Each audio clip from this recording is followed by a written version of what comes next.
Current Affairs December 2022. E-Rupee to bolster Indian economy.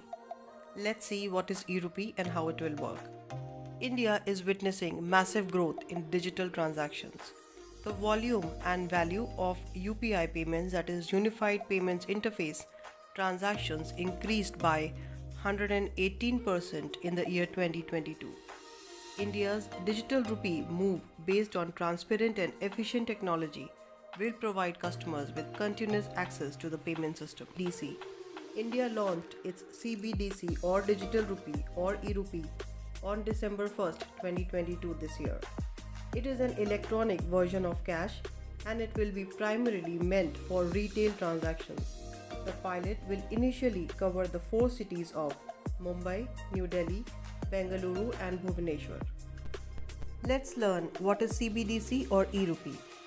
E-rupee is a legal tender issued by the RBI, that is Reserve Bank of India, in digital form.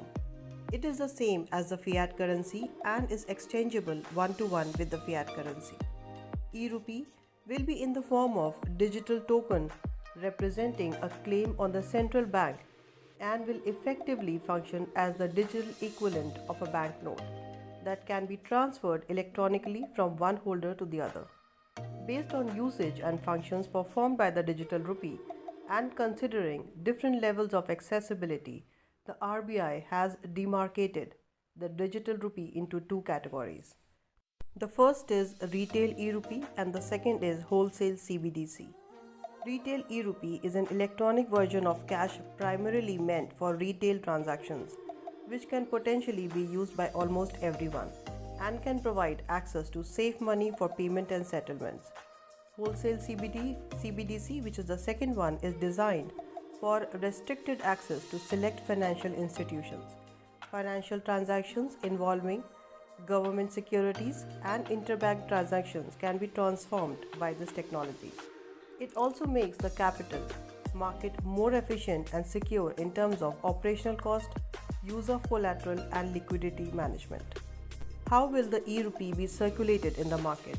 E-rupees will be issued in the same denominations as paper currency and coins and will be distributed through the intermediaries, that is banks.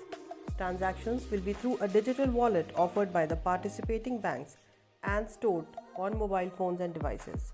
Transactions can be both person to person and person to the merchant. For person to the merchant transactions, there will be a QR code at the merchant location. Users will be able to withdraw digital tokens from banks in the same way they can currently withdraw physical cash. They will be able to keep their digital tokens in the wallet and spend them online or in person or transfer them via an app. Advantages of e-rupee. First is reducing dependency on dollar.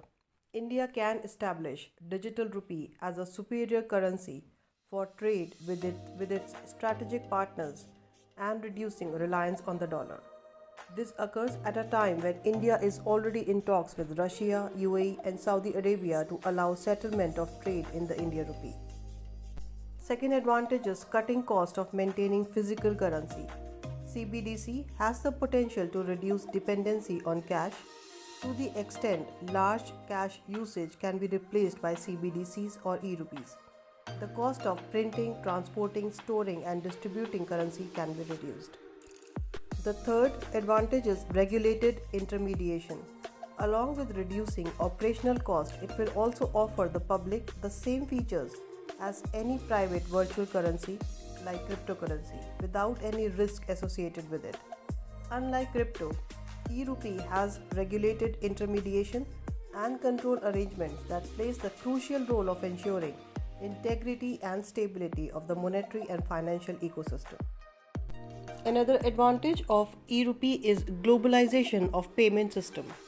CBDC can also enable a more real-time and cost-effective globalization of payment systems. It could eliminate the need for an expensive network of correspondent banks to settle cross-border payments. For Indians working abroad, sending money home will become simpler and cheaper, resulting in huge savings for India, the world's top recipient of remittances. Now, what are the challenges associated with e-rupee? First is privacy and security concern. E-Rupee has the capacity to accumulate sensitive user and payment data on massive scale. In the wrong hands, this data can be easily used to spy on the private transactions of citizens. If implemented without proper security protocols, an e-rupee could substantially amplify the scope and scale of many of the security and privacy threats that already exist in today's financial system.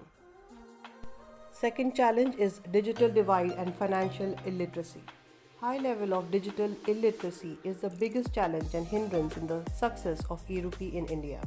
India has a rank of 73 out of 120 countries for internet literacy. This was the survey that was done in 2021. Also, digital services are not available in local languages, which is a major barrier to financial literacy. The third challenge that we see here is acceptability concern. Traceability of e-rupee transactions could become a deterrent to its uptake in India, where cash transactions are still hugely popular, largely because of their anonymity. According to government data, the volume of banknotes in circulation rose by 5% in fiscal year 2022. The third challenge that we see here is acceptability concern. Traceability of e-rupee transactions could become a deterrent to its uptake in India, where cash transactions are still hugely popular, largely because of their anonymity. According to government data, the volume of banknotes in circulation rose by 5% in the fiscal year 2022.